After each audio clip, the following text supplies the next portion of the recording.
Olá, seja bem-vindo a mais um Talk aqui na YouMentor, sempre falando sobre temas voltados à gestão de empresas, e hoje a gente vai falar sobre comunicação. Meu convidado é o Schumacher, você já deve conhecer ele, que a gente tem outro podcast gravado, a gente tem treinamento com ele. Schumacher, muito obrigado por ter aceito o nosso convite. Schumacher é especialista em gestão de pessoas, tem uma passagem muito bonita pela Força Aérea Brasileira, então tem muita experiência com gestão. E é sobre esse tema que a gente vai abordar dentro do aspecto de comunicação. Schumacher, obrigado por ter aceito o nosso convite. Maravilha, eu que agradeço aí a honra, a oportunidade, muito satisfeito e feliz de estar aqui. Legal. Schumacher, olha só, eu tenho uma pesquisa que fala que 86%, né, das falhas que acontecem na empresa, seja ela qual for, ela tem de alguma maneira uma ligação com comunicação. Isso é fato? Como que acontece isso? E eu já vou antecipar uma pergunta que é a seguinte: como que eu faço para melhorar minha comunicação? Perfeito, excelente. Com absoluta certeza, esse percentual é real. Inclusive, eu até me atreveria a dizer que pode ser maior. Acredito também. Por quê? Eu acredito que hoje a grande maioria das pessoas não entendem a importância da comunicação para absolutamente tudo.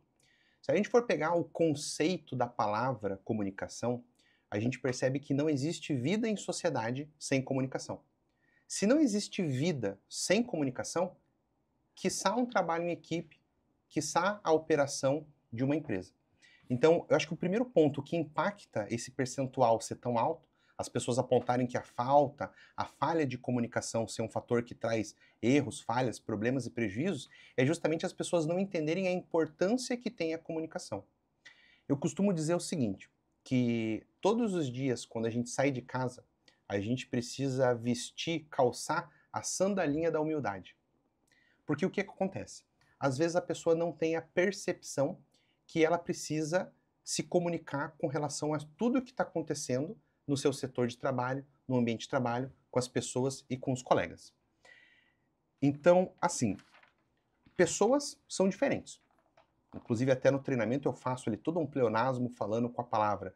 Pessoas são diferentes, pensam diferentes, querem coisas diferentes, agem diferentes, enfim. Pessoas diferentes vão emitir uma resposta e vão entender uma mensagem de forma diferente dentro de uma mesma situação. Então, eu posso falar com uma pessoa A, uma mensagem muito clara, uma mensagem muito simples. E a mesma mensagem que for passada para a pessoa B, provavelmente a percepção dela foi diferente.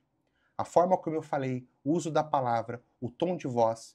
Então, a comunicação, ela se expande em vários tipos diferentes de comunicação, verbal, não verbal, comunicação simbólica, escrita. Então, essa diferença entre pessoas e a percepção que cada um tem dentro daquilo que foi dito, eu acredito que é o principal fator por esse percentual ser tão alto, e as pessoas não entenderem que, na verdade, a maior responsabilidade dentro de uma comunicação sempre vai ser do emissor, De quem dá a comunicação, de de quem, quem comunica. exatamente, quem comunica, quem está transmitindo a mensagem. Então, se eu vou transmitir uma mensagem para você, a principal responsabilidade que essa mensagem seja entendida é minha. E as pessoas não entendem isso. Elas acham que é o contrário. Que Exato. você que tem a obrigação de entender. Inclusive tem aquela... Me perdoe te interromper, Claro. mas... inclusive tem aquela frase bem famosa que diz... para meio entendedor, ou melhor, para bom entendedor, meia palavra basta. Então não é bem Não assim. é, não. A responsabilidade não é do entendedor, é do comunicador. Então o entendedor não tem a obrigação de comer a palavra e entender aquilo que você quer expressar. Então acho que essa mudança na percepção de quem é a responsabilidade, se é de quem está ouvindo ou de quem está falando, que gera esse tipo de falha, esses gaps de comunicação. Perfeito. Schumacher, quando tu colocava esse item aqui, me veio uma dúvida que está um pouquinho atrelado também a um outro treinamento que você fala ali, que você trata da questão da neuroliderança. Inclusive, quem está nos assistindo, quiser mais informação sobre neuroliderança, tem um treinamento e tem um outro podcast muito bom sobre esse tema. E lá você falava alguma questão sobre autoconhecimento, sobre momento da psique que a pessoa tá, e sobre comunicação. Eu acho que tem que ter um cuidado muito grande nesse momento. E aí, imaginando que seja um líder que esteja passando a comunicação, é uma pergunta aqui, Schumacher, o estado emocional de quem comunica e o estado emocional de quem recebe a comunicação, né? Isso provavelmente varia muito a compreensão, o entendimento e até o percentual de eficiência e eficácia daquele aspecto de comunicação. Faz sentido isso? Com certeza absoluta. Com certeza absoluta. Inclusive, a gente diz que um dos cuidados que a gente deve ter na comunicação é a bagagem emocional. Ou seja, tudo aquilo que eu carrego de emoções e de sentimentos pode impactar na minha comunicação. Uhum. Se eu estiver me sentindo feliz, contente, pleno, enfim, provavelmente a minha comunicação vai ser mais leve, vai ser mais fluida, mais dinâmica, animada. Se eu não tiver um bom dia, enfrentando problemas, crises, provavelmente eu vou, de forma muitas vezes inconsciente, me comunicar de uma maneira mais ríspida, mais agressiva. O que eu queria pontuar, que eu acho assim essencial dentro desse contexto da tua pergunta, e é extremamente relevante a gente ter em mente, é o seguinte: dentro de uma comunicação, nunca extraia de alguém algo quando você não tem a certeza se você vai lidar com aquela informação. Exemplificando, tem um colega que trabalha comigo e ele é uma pessoa um pouco mais reservada. E eu percebo que tem um dia que ele está muito no canto, eu sei que ele é reservado, mas parece que ele está mais no canto, eu percebo que alguma coisa está errada. Qual seria a maneira correta de agir? Normal, a gente cumprimenta as pessoas, bom dia, como é que você tá? Tá tudo bem, né? Para um gestor, principalmente. Uhum. Eu sou o líder de uma equipe, então eu percebo que um colaborador da minha equipe, do meu time, tá um pouco diferente, talvez esteja com um problema. Como é que você tá? Tudo bem? Nunca extraia da pessoa algo quando ela não sente a vontade genuína, não é algo orgânico que ela quer contar ou compartilhar. Porque muitas vezes quando a gente tem um problema, tá passando por uma crise, algumas pessoas a gente tem um maior grau de confiança. Outras não, a gente quer ficar às vezes recluso. Exatamente, é uma coisa muito pessoal. Então, o que eu percebo, e eu tenho alguns cases, eu já vi isso acontecer, inclusive coisas que acabaram ocasionando um grande problema, é o seguinte: às vezes, por curiosidade ou por algum outro motivo que eu, sinceramente, não sei o que passa, você vê que a pessoa não tá legal e você quer forçar. Porque, eu sou muito comunicativo. Então eu quero que o meu colega, lembra que a gente falou no começo, pessoas são diferentes. Poxa, eu sou comunicativo, então todo mundo tem que ser comunicativo assim como eu. Às vezes a pessoa não está num estado emocional, como você mesmo disse, tão bom, a bagagem emocional que ela está carregando está muito pesada. Não é um bom momento de você tentar extrair aquilo. Oferecer, estou lá na minha sala, se você quiser conversar comigo, eu estou à disposição quando você quiser, seria uma atitude linda. O problema é quando fica, tá, mas o que aconteceu? Mas você está com problema? Mas me conta, mas por quê? Não, mas você não pode vir trabalhar desse jeito, você tem que me contar. Porque muitas vezes a pessoa está passando por um grande problema pessoal, alguma coisa que às vezes você não tem o poder nenhum de resolver, ou de solucionar, ou até De mesmo ajudar. de aconselhar, de ajudar, e a pessoa fala, você quer ouvir? Então tá bom, então na minha vida está acontecendo isso, e descarrega tudo aquilo. E acho que uma das coisas mais cruéis que tem dentro de uma comunicação é a pessoa estar abrindo o coração dela, compartilhando as emoções, e você, tá, nossa, é complicado, né? Então, beleza, eu vou lá, obrigado, até mais, bom trabalho. Então, né, isso que você falou foi extremamente relevante, né? Procurar entender o grau que as pessoas estão no sentido das suas emoções, antes da gente realmente, né, começar uma comunicação, principalmente quando é um exemplo de um feedback. Se um líder, se um gestor vai dar um feedback para um membro da sua equipe num dia e ele percebe que o seu colaborador aparentemente não está tendo um bom dia, e aí entra um assunto que eu falo dentro do curso de comunicação, que é sobre a comunicação não verbal, ou seja, a partir dos nossos gestos, a forma como a gente expressa, Tom de a forma voz. como a gente expressa, tom de voz, tudo isso a gente consegue pegar algumas informações. Poxa, eu acho que essa pessoa hoje não está num bom dia. Colega, seguinte, vamos alterar, né, a nossa data do feedback, podemos fazer amanhã, tudo bem para você? Seria uma excelente ideia, seria uma excelente dica para um gestor ter esse tipo de atitude. Perfeito. No processo de comunicação, eu acredito que tem muita coisa que pode impactar, né, e trazer prejuízo para o desempenho da empresa e do colaborador. O que são esses itens e o que a gente poderia deixar aqui de mensagem para os gestores e para a empresa como um todo para melhorar esse aspecto de comunicação, para não impactar negativamente? Perfeito, ótima pergunta.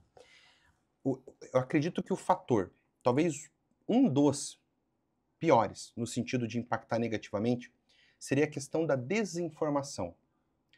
Eu costumo dizer, é a picuinha e a fofoquinha que muitas vezes é gerado por uma desinformação. Então, eu já tive um caso, por exemplo, de uma pessoa ter feito um comentário com outra pessoa de algo que não tinha absolutamente nada a ver, não era nada daquilo que estava acontecendo, de forma resumida. 2 colaboradores estavam conversando e um deles estava contando uma situação que ocorreu no final de semana. Ah, final de semana eu fui naquele lugar e comprei um produto assim assado e estava ruim, e nossa, aquele lugar é péssimo. E uma pessoa que estava passando próximo ouviu e, poxa, eles estão falando mal de bolo. E aqui na empresa que a gente trabalha tem uma pessoa que faz e vende bolo. Então eu acho que ela está comentando sobre o bolo da colega. Enfim, E virou uma bagunça. você já imagina. Então chega lá na pessoa, ó, Estão não falando do quero. teu bolo. Exatamente, fica esperta, porque ó, fulano tá falando teu bolo, enfim. Então essa desinformação, eu acredito que hoje seja o fator que mais traz problemas e pode trazer prejuízos, crises, conflitos. A minha sugestão seria, é sempre ter muito alinhado as expectativas e sempre ter um acompanhamento e um feedback muito constante do líder, do gestor com o restante da equipe. É todo mundo realmente sempre estar conversando, sempre estar falando, entendendo o que está acontecendo, que o líder esteja junto com a sua equipe, deixando claro a importância que é a questão relacional, de, poxa, se você ouviu alguma coisa, se você ouviu uma informação, tenha certeza de onde vem aquela informação, o que aquilo quer dizer, o que aquilo significa.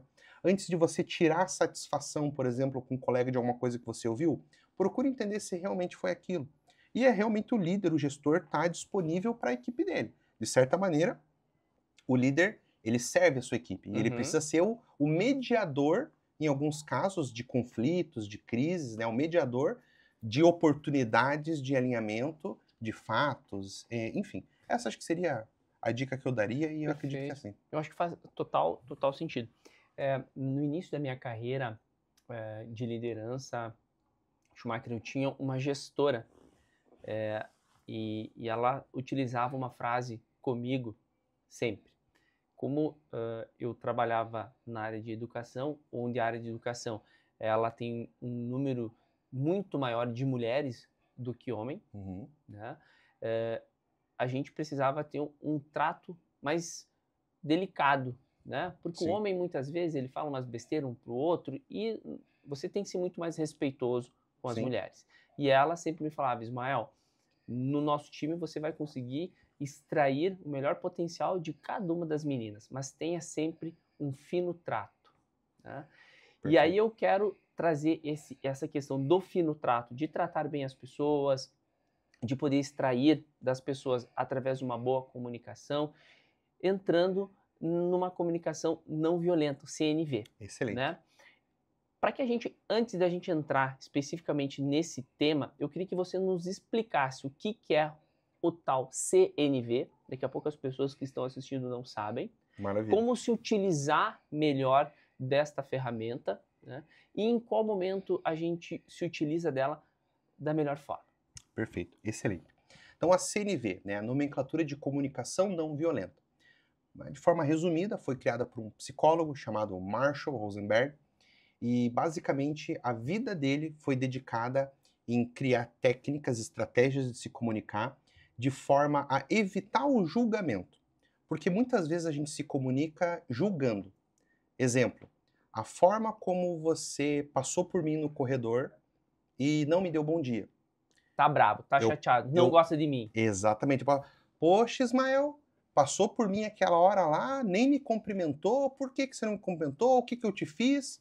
E muitas vezes não é isso. Você vai falar, Schumacher, perdão, eu não te vi, eu estava numa ligação, uma coisa importante, me perdoe. Então a comunicação não violenta, a CNV, parte muito desse princípio, de se comunicar sem julgamento. Marshall já trazia que a base da comunicação não violenta são 4 pilares, que seria a observação, sentimentos, necessidades e o pedido propriamente dito. Tentar explicar de forma resumida, mesmo porque no curso de comunicação eu abordo isso com mais calma. Observação seria observar o fato propriamente dito. O que aconteceu? Poxa, o Ismael passou por mim e não me deu bom dia. Sentimento. Como eu me sinto com relação a isso? poxa, eu me senti chateado, porque ele sempre me dá bom dia, ele é extremamente gentil, cortês comigo, eu estou me sentindo chateado, eu estou me sentindo inseguro. A necessidade, o que que eu quero? Eu quero entender o porquê que o Ismael não me deu bom dia, eu gostaria que ele me desse mais bom dias, e o pedido propriamente dito. Chega o momento de chegar e falar, Ismael, com licença, eu observei que hoje você passou por mim no corredor e não me deu bom dia. Isso fez eu me sentir um pouco inseguro. Tem alguma coisa que eu fiz para você? Você está chateado comigo? Você pode, né, me explicar? A base da comunicação não violenta seria isso. Eu não julguei o fato de o porquê você não me deu bom dia. Eu trouxe para você explicando como eu me sinto diante daquela situação e dizendo o que eu gostaria que fosse feito da sua parte para que isso não acontecesse. Então, a comunicação não violenta, de forma bem resumida, é isso. E ela ajuda a gente ter um ambiente de trabalho, um ambiente organizacional mais fluido, com uma comunicação mais humanizada, corroborando com vários fatores, inclusive, que a gente já comentou no próprio curso de neuroliderança, como você disse, né, no podcast que a gente gravou, que é ter um ambiente de trabalho mais colaborativo, mais humanizado. Mas esse item, Schumacher, eu acho extremamente importante, porque a nomenclatura que a gente utiliza no dia a dia, a gente fala, poxa, mas parece que esse ambiente está pesado. Né? Sim. E eu tenho certeza que essa técnica, né, do CNV faz com que o ambiente se torne mais leve. Perfeito. Eu, particularmente, acho que um ambiente mais leve, ele se torna um ambiente mais produtivo. Um ambiente mais produtivo traz mais resultados. Com certeza. Schumacher, chegando ao fim do nosso bate-papo, eu gostaria, novamente, já te pedi isso no outro podcast, aqui na minha câmera à esquerda, que você pudesse levar uma mensagem para as pessoas que estão nos assistindo de uma forma extremamente objetiva e clara, né, utilizando o nosso tema de comunicação, para que as pessoas possam sair deste momento que eles estão conosco aqui, nos vendo ou nos ouvindo, com uma orientação ou com alguma dica que eles possam colocar em prática agora, que eles possam colocar em prática daqui a alguns dias com a sua equipe, no seu próprio ambiente de trabalho. Perfeito, perfeito. Bom, a dica que eu daria é a seguinte: lembrar, primeiramente, a maior responsabilidade na comunicação, justamente, é do locutor, é a pessoa que está passando a mensagem, e tenta lembrar que a base da comunicação é um ciclo com 4 elementos básicos, que seria a pessoa que está comunicando, a pessoa que está recebendo, o canal, ou seja, a forma como a mensagem está sendo transmitida, e a mensagem, que seriam as informações propriamente ditas. Inclusive, fica até uma sugestão como uma prática, porque a comunicação em si é prática, é você praticar. Existem, inclusive, grupos que fazem de prática de CNV, de comunicação no contexto geral, e é lembrar sempre que todos esses elementos precisam estar muito bem alinhados para uma comunicação ser eficaz, para uma comunicação ser assertiva. Você está falando com bom tom de voz, você está falando fazendo contato visual com a pessoa que está te ouvindo está prestando atenção, a forma como você está comunicando aquilo, a mensagem que você está passando foi muito bem elaborada, você está deixando bem claro. E uma dica de ouro que eu dou, porque como você falou mesmo, Ismael, a questão de, hoje em dia, a concorrência, o dinamismo que a gente encontra nas empresas, às vezes um líder chega, um gestor para sua equipe e fala, ó, seguinte, eu preciso que você vá lá no depósito, pegue o produto, volte, ligue para esse cliente, dê o retorno, dê o feedback, me dê a demanda, me traga isso lá. E às vezes a pessoa na hora fala, não, tranquilo, entendi. Ela vira as costas, 2 minutos depois, meu Deus, qual que era a mensagem? Então, dica de ouro, você que é líder, você que é gestor, você que está comunicando uma informação importante na correria do dia a dia, terminou de passar a mensagem? Colega, você ouviu? Você entendeu? Por gentileza, repita para mim. Não tem problema nenhum, garanto para vocês, não tem problema nenhum você fazer anotação. Ah, qual a demanda que eu preciso fazer? É primeiro essa. Então, se for uma mensagem muito complexa, gestor, peça para aquela pessoa que está recebendo, o receptor da mensagem, escreva, anote. Ó, você precisa fazer isso, ligar para tal cliente, dar devolutiva assim, a demanda é assada, e assim sucessivamente. Acho que com essa dica e com prática, principalmente, a comunicação lá na sua empresa, na sua organização vai ser muito mais eficaz. Schumacher, muito obrigado por esse bate-papo. Comunicação foi o tema desse podcast. Lembrando, pessoal, que quer mais informação sobre esse tema, tem o treinamento do Schumacher lá. Schumacher, novamente, muito obrigado. Tenho certeza que quem esteve conosco todo esse período aqui está saindo com muito mais informação. Maravilha, perfeito. Obrigado, agradeço. Até mais, gente. Um abraço. Até mais, galera.